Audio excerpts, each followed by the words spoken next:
Olá, meus irmãos e amigos, estamos neste 21º estudo do Sermão do Monte.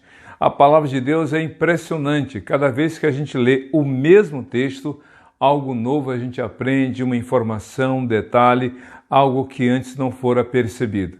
De fato, Hebreus capítulo 4, versículo 12, diz que a palavra de Deus é viva e eficaz, ou seja, operante por si mesmo. Essa palavra tem o poder de gerar fé em nosso coração quando a lemos, quando nós a ouvimos, conforme o apóstolo Paulo escreveu em Romanos capítulo 10, verso 17, porque a fé vem pelo ouvir e ouvir a palavra de Cristo ou a palavra de Deus. Mas o que temos a aprender nesta parte do Sermão do Monte? Jesus, em Mateus capítulo 5, do versos 33 a 37, apresenta algo muito interessante, muito importante para a vida de todos nós. É algo que muitas vezes não damos muita atenção, até achamos que não é tão relevante assim. Mas vamos ler o texto e meditar sobre ele. Mateus 5, 33 a 37, diz assim a palavra do Senhor. Vocês também ouviram o que foi dito aos seus antepassados. Não jure falsamente, mas cumpra os juramentos que você fez diante do Senhor. Mas eu lhes digo, não jurem de forma alguma, nem pelos céus, porque é o trono de Deus, nem pela terra, porque é o estrado de seus pés, nem por Jerusalém, porque é a cidade do grande rei. E não jure pela sua cabeça, pois você não pode tornar branco ou preto nenhum fio de cabelo. Seja o seu sim, sim, e o seu não, não. O que passar disso vem do maligno. O que temos a aprender nessa passagem do Sermão do Monte? Quais são os ensinamentos dados por Jesus para você, para mim, como foi para aquela época, como também será para as gerações futuras até o dia da segunda vinda dele? Jesus está falando sobre o juramento. Na verdade, ele está falando algo novo sobre o juramento. Ele está falando sobre o compromisso em falar a verdade. Isso mesmo. Porque ele, como dos textos anteriores, ele traz à memória dos seus ouvintes aquilo que foi ensinado desde a época de Moisés. De fato, se você ler Levítico capítulo 19, versículo 12, a Bíblia fala exatamente isso. Jesus falou sobre o juramento. Porque lá o mandamento, as instruções dadas pelo Senhor, o que o Senhor orientou, o que o Senhor ensinou a respeito do juramento, ele deixou muito claro. Diz o texto aqui exatamente isso, que nós não devemos, ou melhor, ouvir o que foi dito aos seus antigos. Não jure falsamente, mas cumpra os seus juramentos que você fez diante do Senhor. Não jure falsamente, mas cumpra os juramentos que você fez diante do Senhor. Quantas pessoas naquela época de Moisés e tempos seguintes faziam juramentos, faziam declarações, não eu juro pelo nome do Senhor que isto aconteceu, ou eu juro em nome do Senhor que farei isso. Então as pessoas juravam em nome do Senhor, colocando o nome de Deus em suas falas, para que houvesse quase que uma legitimidade. Não, eu jurei em nome do Senhor, eu jurei que é verdade, eu juro que é verdade, ou eu juro que irei, juro que farei, juro que realizarei.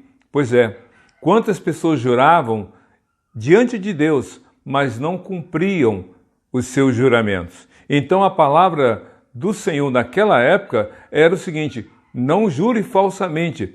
Se você assumir um compromisso, se você disse que ia fazer, faça. Se você disse que iria realizar, realize. Se você disse que viu, que ouviu, então seja verdadeiro. Não jure falsamente. Jurar falsamente, meus queridos, era uma prática antiga, como ainda hoje, infelizmente, alguns repetem esse comportamento. Quando alguém jura, é porque de fato está buscando legitimidade em alguém que é maior do que ela. Alguns dizem, juro pela minha mãe. Lembra que algumas pessoas falavam isso? Eu juro principalmente colocando o nome de Deus. E aí a gente se lembra que o próprio Deus disse: não tome o meu nome em vão, porque jurar falsamente é algo realmente muito grave. Eu me recordo de uma passagem lá no Velho Testamento, no livro de Juízes, ou melhor, de Josué, quando Josué estava guerreando aquelas guerras na conquista da Terra Prometida, e veio um grupo, uma espécie de embaixadores que se fizeram ou se passavam como vindos de uma terra distante. Eles forjaram pão borolento, roupa estragada, sandália ruim, e disseram: nós somos de um país distante, quando saímos nossas roupas eram boas, estão já esfarrapadas. Quando saímos, o nosso pão era quente, agora está borolento. As nossas sandálias eram novas e agora estão estragadas. Viemos de longe e queremos fazer uma aliança com vocês, disse aquele grupo de embaixadores. E aí Josué, sem consultar a Deus, sem buscar a direção de Deus, o que vocês querem? Que vocês não nos destruam, que vocês tenham uma aliança com a gente. E aí diz a Bíblia que Josué disse: nós fazemos um voto, ou melhor, nós juramos em nome do Senhor, nós estamos comprometidos com o nome do Senhor, que não iremos destruir vocês, que vocês serão realmente, faremos uma aliança com vocês. E aí diz a Bíblia que quando aqueles embaixadores farsantes voltaram, eles tiraram a roupa velha, o pão borolento jogaram fora, etc, etc. E aí descobriram a farsa, e aí os israelitas disseram para Josué: Josué, aqueles que vieram aqui dizendo que eram de um país distante, que com medo de serem destruídos, vieram fazer um acordo, uma aliança, na verdade são vizinhos aqui da nossa região. São os gibeonitas. Vamos lá matá-los. Aí Josué disse: não. Nós juramos em nome do Senhor que nós não iríamos destruí-los. Se nós o fizermos, se destruirmos, se guerrearmos contra os gibeonitas e destruirmos aquela nação, nós estaremos quebrando a palavra que fizemos em nome do Senhor. E aí teremos tomado o nome do Senhor Deus em vão. Eles serão agora nossos escravos, vão tirar água, cavar poço, etc, etc. Por quê? Porque Josué entendeu que não deveria tomar o nome do Senhor em vão e cumprir a sua palavra. O texto é muito claro: não jurem falsamente, mas cumpra, diz o texto aqui, mas cumpra os juramentos que você fez em nome do Senhor. Isso era o que estava lá no Velho Testamento e foi transmitido de pai para filho até chegar de Moisés até o tempo do Senhor Jesus. E agora, diante dos seus ouvintes, o que Cristo fala? Isso vocês ouviram. Não jurem falsamente, mas cumpra os juramentos que você fez diante do Senhor. Qual foi a palavra de Jesus? Mas eu lhes digo, não jurem de forma alguma. Jesus traz então um novo conceito. Jesus traz um novo princípio. Traz uma nova ordem aqui para os seus ouvintes e para nós hoje. Não jurem de maneira alguma. E aí a pergunta é: mas por que não jurar? É porque você tem que ser verdadeiro. Você tem que assumir as suas palavras. Você tem que assumir os seus compromissos. E aí o texto é muito claro. Jesus coloca aqui 4 áreas ou 4 direções, digamos assim, que devem ser evitadas no ato da palavra. Não jure de forma alguma. Você não tem que colocar em dúvida a sua palavra. Uma pessoa que jura colocando alguém sobre a sua cabeça, digamos assim, se valendo de alguém acima dela, está colocando em dúvida a sua própria palavra. Então Jesus disse: não jurem de forma alguma. Você tem que ser autêntico, você tem que ser verdadeiro, você tem que ser comprometido com a palavra que você fala.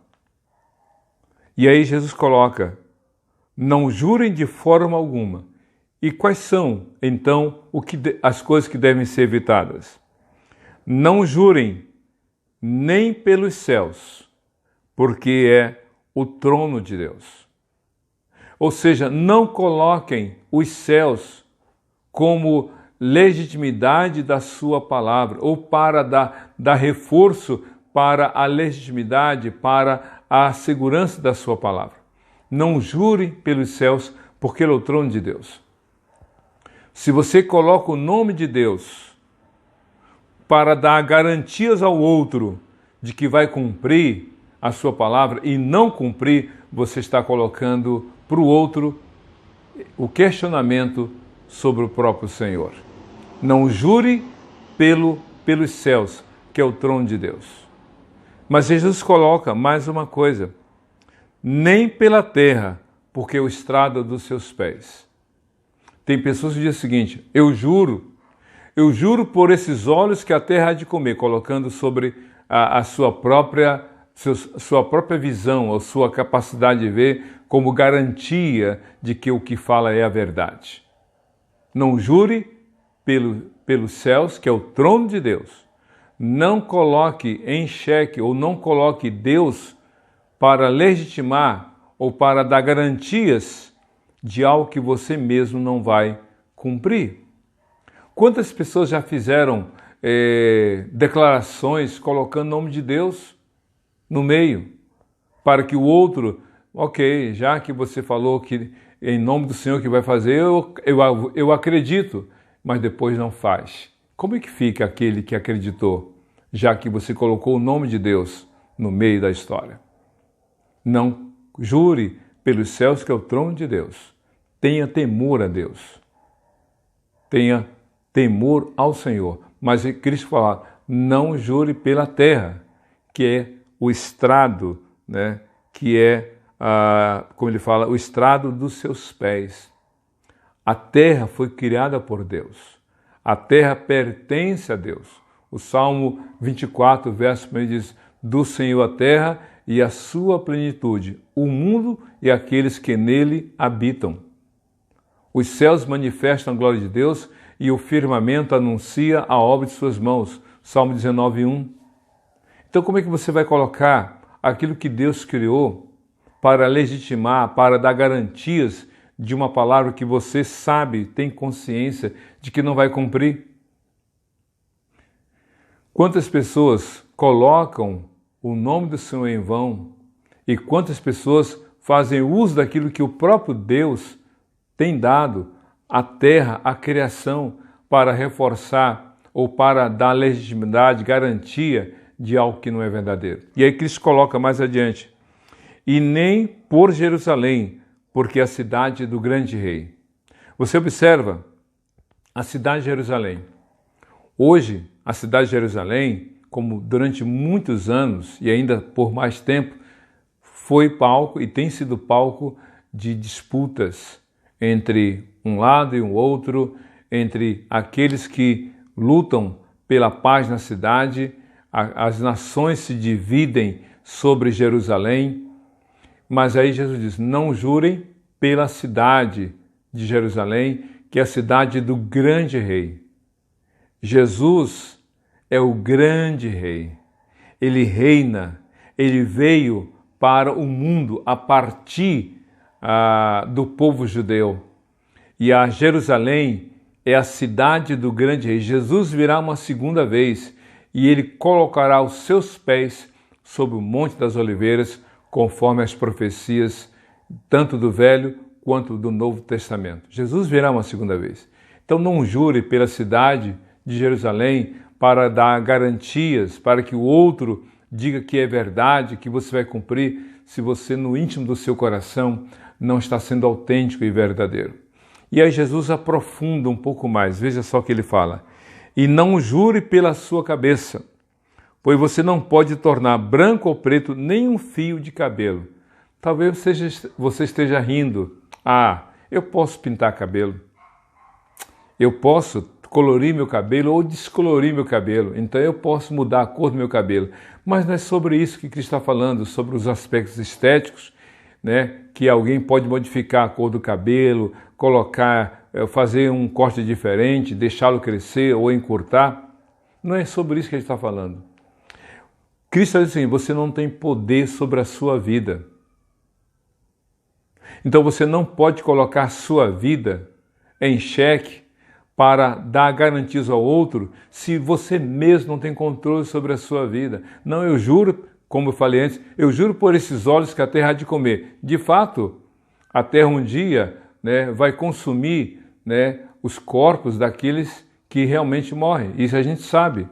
Mas Cristo diz, nem jure pela sua cabeça. Ou seja, não coloque a sua vida como garantia de algo que você não vai cumprir. E então Jesus diz, olha, não jure de forma alguma. E se você observar, ele coloca o seguinte, não jure pelos céus, que é o trono de Deus, não jure pela terra, que é o estrado dos seus pés, não jure por Jerusalém, que é a cidade do grande rei, e nem jure pela sua cabeça. Se você observar, do maior em termos de dimensão e impacto, os céus, a terra, a cidade e o indivíduo. Não jure de modo algum, disse Jesus. E por que ele falou para não jurar?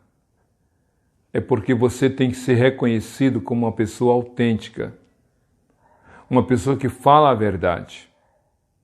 É claro que nos tribunais, como você está acompanhando esta imagem, quando alguém é levado a um júri popular como testemunha de acusação ou de defesa, antes de responder às perguntas do promotor, advogado de acusação ou do advogado de defesa, o defensor público, por exemplo,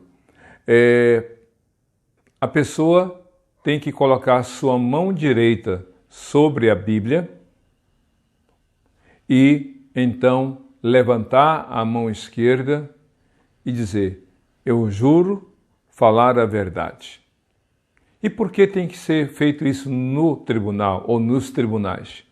Aí a pergunta é, quem conhece você? Quem conhece você? No tribunal ou nos tribunais, toda palavra de qualquer testemunha terá impacto no julgamento de uma pessoa que está na condição de ré, de acusada. Então ela tem que ter um compromisso com a verdade. E se ela mentir, e se ela falar alguma coisa não verdadeira, ela será penalizada por esse falso testemunho. Mas na vida, a vida é um grande tribunal, onde constantemente você e eu somos ouvidos e avaliados. E é por essa razão de falar, o compromisso em falar a verdade, está aqui no verso 37 de Mateus 5. Seja o seu sim, sim, e o seu não, não. Para quem faz da verdade uma veste, para quem está comprometido com a verdade, basta a sua palavra. Que o seu sim seja sim e o seu não seja não. A pessoa pode, até com o passar do tempo, mudar de opinião, mudar de conceito. Antes eu pensava assim, agora eu penso diferente. Isso acontece. Tem gente que era contra Facebook, hoje já tem a sua página. Antes, alguns diziam que a internet era coisa do mal, hoje já faz live, né, à torta direita. Então as pessoas mudam de opinião. Algumas pessoas não usavam certos equipamentos porque não os achavam importantes, hoje já não vivem sem eles. Isso acontece. Mas não é sobre essas questões de mudanças pela tecnologia com o passar do tempo, mas a verdade. Você não pode dizer sim para uma coisa e logo em seguida dizer não para a mesma coisa. Você não pode dizer sim na fala e dizer não no comportamento. Você não pode dizer que ama a Deus e na prática não demonstra esse amor. Você não pode dizer sim, eu creio em Jesus, mas viver como se nunca o visse, nunca tivesse crido nele. Então, seja o seu sim, sim, e o seu não, não. Aí Jesus completa: o que passar disso vem do maligno. Uma pessoa que fala a verdade, uma pessoa que vive na verdade, uma pessoa que sabe e tem consciência da verdade e vive na prática da verdade, as pessoas podem ter a certeza. Não, esse fala a verdade, essa é verdadeira. Falar a verdade não significa afrontar o outro, como alguns dizem: eu sou verdadeiro, eu falo o que penso. Não é isso. Falar a verdade é: eu sei o que eu penso e eu tenho segurança. Eu não preciso me ancorar, me respaldar. Não, pode acreditar, a minha palavra é verdadeira. É assim que eu penso, eu tenho certeza e pode acreditar. Sabe por quê? O que vem do maligno? Do maligno vem a mentira, a falsidade, o engano, o ludibriar, o passar a pernada no outro, dizer que vai, não vai, mentir. Jesus falou em João 8,44 que o diabo é o pai da mentira. Ele foi homicida desde o princípio e nunca se firmou na verdade. Ele é o pai da mentira. E alguém falou assim: se você se casa com a mentira, ou seja, se você faz da mentira alguém partícipe da sua vida, se você se casa com a mentira, disse alguém, você tem como sogro o diabo. E tem muita gente que vive na prática da mentira, dando pernada, sendo estelionatário, praticando o engano, se aproveitando, dizendo que isso, aquilo outro, e mentindo. A falsidade. A falsidade é não apenas uma meia-verdade. A falsidade é mostrar algo que não é verdadeiro. É tirar a verdade e colocar o que é falso. Então Cristo disse: seja o seu falar sim, sim, o não, não, ainda que sofra as consequências, conforme o Salmo 15, ainda que sofra danos próprios, não abra mão da verdade. Que Deus te abençoe. Vamos orar? Deus, muito obrigado por esse momento de reflexão. Que a tua palavra, que é a verdade, seja verdade na vida de quem tem ouvido, e que essa pessoa que ouve a tua palavra e nela crê, viva na prática da verdade, no seu falar, no seu viver, para a glória de Jesus. É o que te pedimos e já te agradecemos, em nome de Jesus. Amém e amém. Que Deus te abençoe.